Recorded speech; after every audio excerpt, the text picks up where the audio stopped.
중학교 3학년 때부터 수학 같은 거는 그냥 거의 포기하고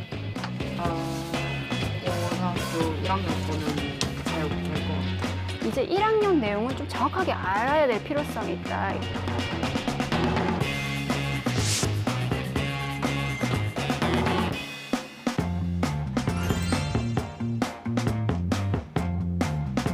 안녕하세요. 즐거운 이야기를 통해 수학의 재미를 찾아보는 수다학입니다.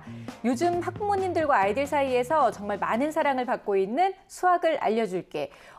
학생들이 자꾸 궁금증을 또 보내주고 있는데요. 오늘도 역시 그 궁금증 하나를 해결하면서 수학을 알려줄게 진행을 해보도록 하겠습니다. 중학생이 보내준 사연인데요. 이런 글을 보내줬어요. 저는 수학이 싫어서 문과에 갈까 했거든요. 그런데 문과도 수학이 중요하대요. 수학을 좀 재미있게 할 수 있는 방법 없을까요? 라는 사연이었습니다. 사실 문과에 가면 수학을 좀 덜 해도 되고 좀 못해도 된다고 생각하는 요 함정에 빠지는 사람들이 진짜 있거든요. 저도 그랬어요. 저는 사실 그 수학을 싫어하기도 하고 잘 못하기도 했습니다. 그렇죠. 하지만 당당하게 저는 이과에 갔어요. 왜냐? 아무 생각이 없었습니다. 그래서 너무 무모했던 것 같아요. 무모했죠. 그래서 이건 제가 해결할 수 있는 영역이 아니기 때문에 네. 전문가분 한 분을 제가 또 그래서 모셔왔습니다. 그래요? 네. 사실 이 수학이라는 과목이 어떤 대학 입시에 시험 보는 과목으로서 어떤 필요에 의해서 공부하는 학생들이 대부분이죠. 그런데 사회에 나가서 일을 하다 보면 사실 문서 작성할 때도 엑셀 작성할 때도 좀 많이 필요합니다. 함수 하나라도 그렇죠. 제대로 네. 쓸 수 있어야 통계라도 작성할 수 있거든요. 그러니까 사실 이게 그 나이 때 필요한 과정이니까 정확히 잘 알고 다 배우고 가야 되는 건 맞습니다. 역시 우리 세식 선생님이 잘 알고 계십니다. 네. 그래서 이분께서는 이 문과 시절에 자기만의 이 수학 그 풀이 방법으로 인해서 수학을 또 좋아하게 되고 잘하게 되고 심지어는 수학으로 많은 연구를 하고 계신 분이에요. 진짜요. 문과 학생들의 수학 고민도 좀 해결해 보고요. 무엇보다 초등학생 그리고 또 중학생 학생들의 이 진로와 관련된 고민도 해결해 볼 수 있는 그런 시간이 됐으면 좋겠습니다. 자, 과연 우리 멘토는 또 어떤 해법을 줄지 기대하면서 다 함께 외쳐주세요. 수학을 알려줄게.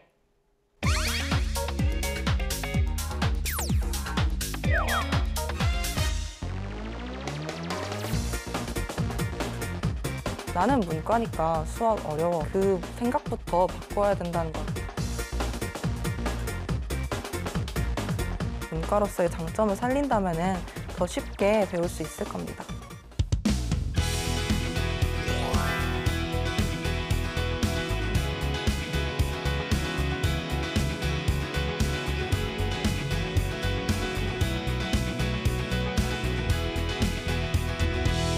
반갑습니다, 이세희 씨. 이렇게 오래간만에 또 우리 여성 게스트분이 나오니까 분위기가 훨씬 더 화사해졌어요. 제가 그 아름다운 대학원생이다, 요 정도만 알고 있거든요. 본인 소개를 좀 직접 좀 해주세요. 네, 저는 지금 에코크리에이티브 행동생태 연구실에 다니고 있고요. 이게 워낙 생소한데 에코와 크리에이티브의 합성어라고 생각하시면 되세요. 생태과학과 미디어, 교육과 같은 다른 학문을 융합한 전공인데요. 그중에서도 저는 영장류 팀에서 영장류의 사회성에 대해서 연구하고 있습니다. 재밌네요. 네. 예를 들면은 오랑우탄이 친구 오랑우탄한테 내가 좋아하는 먹이를 과연 나눠줄지라던가 야생의 긴팔원숭이가 새로운 먹이를 봤을 때 아기 같은 경우에는 자기가 먼저 가서 먹는지 아니면 엄마한테 달라고 조르는지에 대해서 연구합니다. 근데 보니까 지금 얘기하신 거랑 수학이랑 도대체 무슨 관련이 있을까? 이런 생각이 들거든요. 사실 동물 연구한다고 하면은 주변에서 그게 무슨 과학이냐라고 많이들 하세요. 그냥 귀여운 동물 관찰하고 힐링하는 거 아니냐라고 많이 하시는데 이제 모든 연구는 데이터 정리와 분석을 기본으로 하기 때문에 통계가 사용이 돼요. 예를 들면은 제가 야생에서 긴팔원숭이를 볼 때 세 그룹이 있어요. 그런데 그 그룹들이 각자의 영역을 가지면서 이동을 하는데요. 이동한 거리나 면적을 계산할 때도 수학이 쓰이고요. 또 먹이가 많은 곳에서는 당연히 긴팔원숭이 두 그룹이 겹치겠죠. 그래서 얼마나 겹치는지 면적을 계산하고 그 안에서 먹이가 얼마나 많은지 그에 따라서 두 그룹 간의 공격이 얼마나 늘어나는지 계산할 때도 수학이 쓰입니다. 그러니까 그러한 그 동물들의 행동 하나하나를 이 수학으로 나타난다는 것 자체가 굉장히 신기하고 놀랍습니다. 근데 이 과 자체가 굉장히 생소한 과잖아요. 이 지원하게 된 계기가 있으세요? 저는 옛날부터 동물을 좋아했고 그 동물이 왜 그 행동을 하는가에 대해서 기초적인 궁금증이 있었습니다. 제가 옛날에 쓴 일기를 보면은 저희 강아지가 또또인데 또또가 어제는 분명 가만히 있었는데 오늘따라 자꾸 식탁을 앞발로 툭툭 치고 한 바퀴 두 바퀴 돌더라 라고 쓴 내용이 있어요. 뿐만 아니라 캐나다에서 잠깐 살 때도 국립공원을 다니면서 야생에 있는 사슴이나 새들을 보면서 우리 인간과는 어떻게 다른 하루를 보낼지 배울 점은 있을지에 대해서 궁금증을 가진 상태로 한국에 들어왔는데요.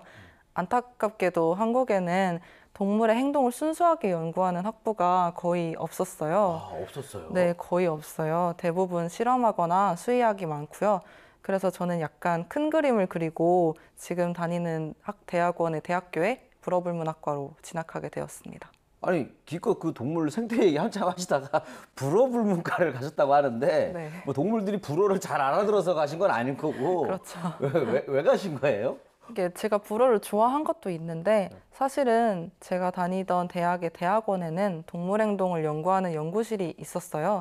그래서 같은 대학을 가면은 그래도 비교적 쉽게 대학원에 진학할 수 있지 않을까 하고 큰 그림을 그렸었죠. 근데 그 불어는 문과고 그 동물 생태 연구는 이과지 않나요? 네, 맞습니다. 그러면 그 수학을 공부할 때 좀 굉장히 어렵지 않았을까 이런 생각이 들어요. 아무래도 문과여서 수학 자체는 어려움은 있었는데요. 크게 힘들지는 않았어요. 아무래도 저만의 방식으로 수학을 공부하다 보니까 오히려 재미가 붙었고 관심사를 이과 수학까지 넓혀서 더 공부를 했었기 때문에 대학원 진학할 때 전공이 바뀌어도 수월했던 것 같습니다. 야, 방금 좀 귀가 쫑긋해지는 그런 얘기가 나왔어. 저만의 방법으로 했기 때문에 재밌게 공부를 할 수 있었다 이런 얘기신데 수학을 이렇게 공부하면 문과생들도 재밌게 할 수 있다. 이 방법 좀 알려주세요. 일단 문과 학생들은 글을 쓰고 책 읽고 토론하는 걸 좋아한다는 게 많잖아요. 네. 그런데 이게 편견이기도 하면서 사실입니다. 이 장점이 오히려 문과 학생들이 수학을 잘할 수 있도록 도와주는데요. 예를 들면은 우리가 수학 원리를 이해하는 과정은 사실상 역사책이나 철학책을 이해하는 과정과 크게 다르지 않아요. 단순 공식 암기가 아니고 이제 이해를 하면서 원리를 자기 것으로 만들어 나가는 학문이기 때문이죠. 그래서 나는 문과니까 수학 어려워, 수학 못할 거야 라고 생각하는 그 생각부터 바꿔야 된다는 걸 먼저 말씀드리고 싶습니다. 그래서 혹시 제가 아까 말한 문과 학생들의 특징 말고 다른 특징 아시는 거 있으신가요? 일단은 뭐 문과 학생이 이과 학생들보다 연애 편지는 잘 쓸 것 같아요. 아무래도 감성적이니까 네. 글이 잘 나올 것 같거든요.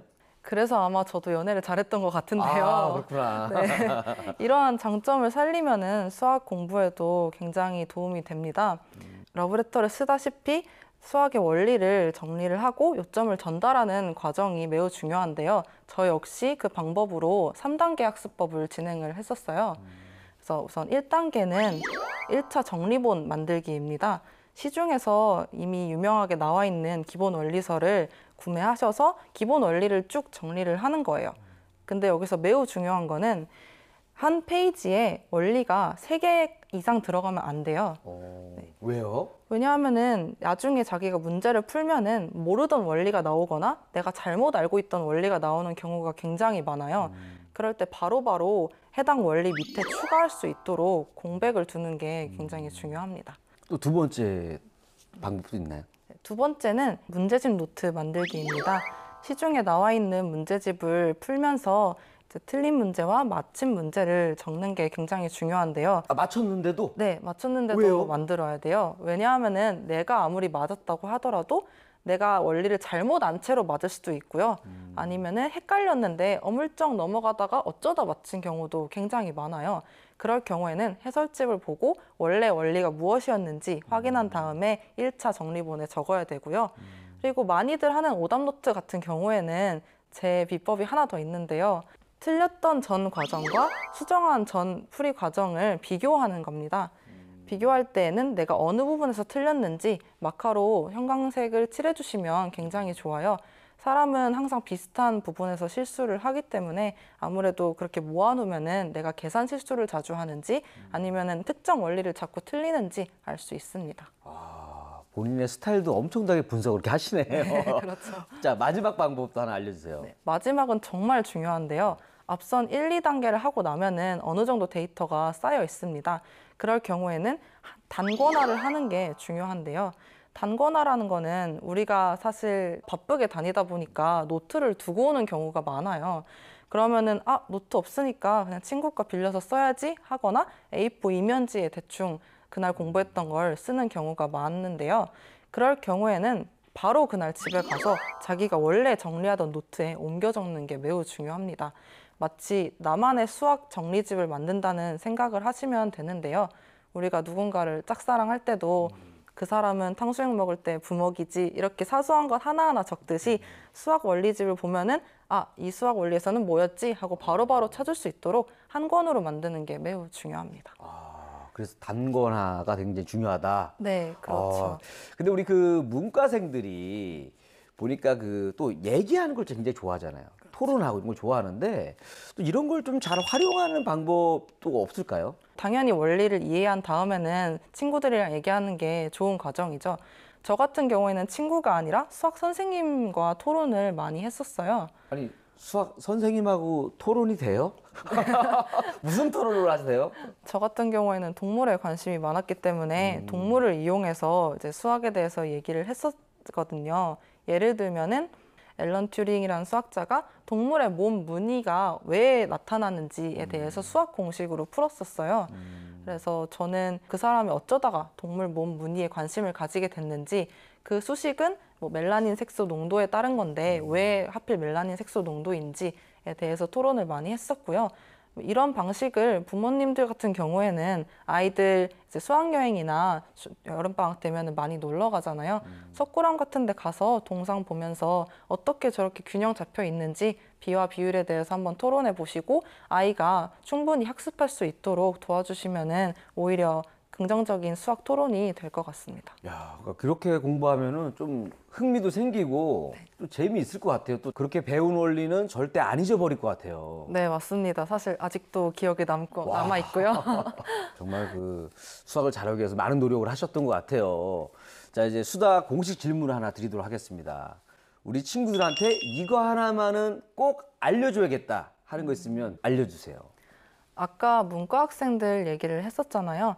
사실 문과 학생들은 수학을 어려워하고 있어요. 그 이유가 크게 두 가지로 나뉘는데요. 첫 번째는 수학을 무작정 어렵다고 생각을 하고 흥미를 잃는 경우고요. 두 번째는 주변에서 넌 문과인데 수학 필요 없어 라고 하기 때문이에요. 근데 첫 번째 같은 경우에는 제가 앞서 말했다시피 오히려 문과라서 잘할 수 있는 학습 방법을 택하면은 금방 재미를 붙일 수 있을 거라 생각을 하고요. 두 번째 같은 경우에는 정말 현실적으로 말씀드리면 수학이 평생 따라다닌다입니다. 어찌 보면 학생들한테 남량특집급으로 무서운 얘기일 수 있거든요. 이거 지금 뭐 한 1년만 따라다녀도 무서운데 평생 따라다닌다고요? 네. 그래서 문과 전공이어도 예를 들면 경영이나 경제 같은 경우에도 수학을 반드시 써야 되거든요. 우리나라의 경제 같은 경우에도 수학으로 분석을 하거든요. 그리고 문과라서 기죽는 게 아니라 오히려 앞서 말한 문과로서의 장점을 살린다면은 더 쉽게 배울 수 있을 겁니다. 네. 정말 뭐 얘기 들어보니까 뭐 문과든 이과든 이 수학은 항상 우리를 따라다니는 그런 존재인 것 같아요. 네. 자, 오늘은 에코 크리에이티브 학과를 전공하고 있는 이세인 씨가 나오셔서 이 수학을 잘하는 영장류, 본인을 분석하셔서 그 노하우를 여러분들에게 알려줬던 아주 의미 있는 시간이었습니다. 오늘 나와주셔서 감사합니다. 감사합니다. 고맙습니다.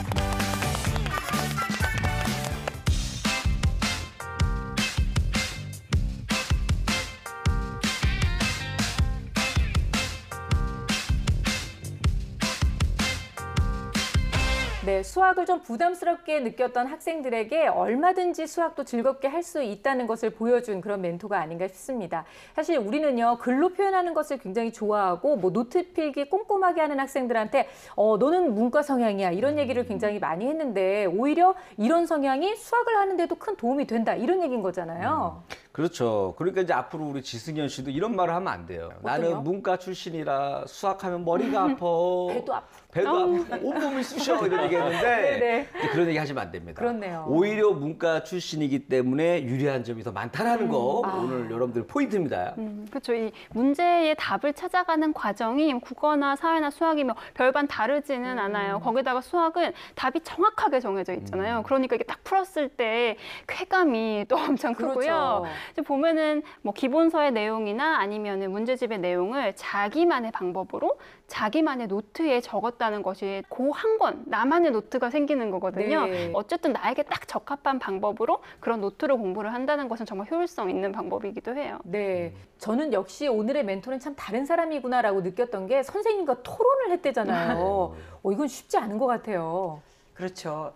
토론의 그 기본은 질문입니다. 그렇죠. 질문을 잘하는 사람이 토론도 잘하는데요. 이렇게 중요한 그 질문을 학생들이 좀 어려워하죠. 질문을 했을 때 선생님이 좀 핀잔을 주실지도 네, 모르겠고, 얼마나 무안하겠어요. 네, 또 부끄럽기도 하고 그래서 질문을 잘 안 하는데 선생님 입장에서 질문을 하는 학생이 일단 너무 좋겠죠. 또 게다가 토론까지 가능하다면 선생님 입장에서는 그 학생이 정말 뿌듯할 겁니다. 네. 그래서 학생들 열심히 질문해서 토론의 그 능력을 좀 키웠으면 좋겠습니다. 네. 나는 수학적 재능이 없어요 라고 얘기하는 우리 학생들한테 조금이라도 수학은 얼마든지 개발할 수 있고 그리고 수학적 재능은 키워나갈 수 있다는 것을 보여주는 그런 시간이 아니었나 싶어요. 다들 용기를 내서 얼마든지 잘할 수 있으니까 수학에 도전해 보시기 바라겠습니다.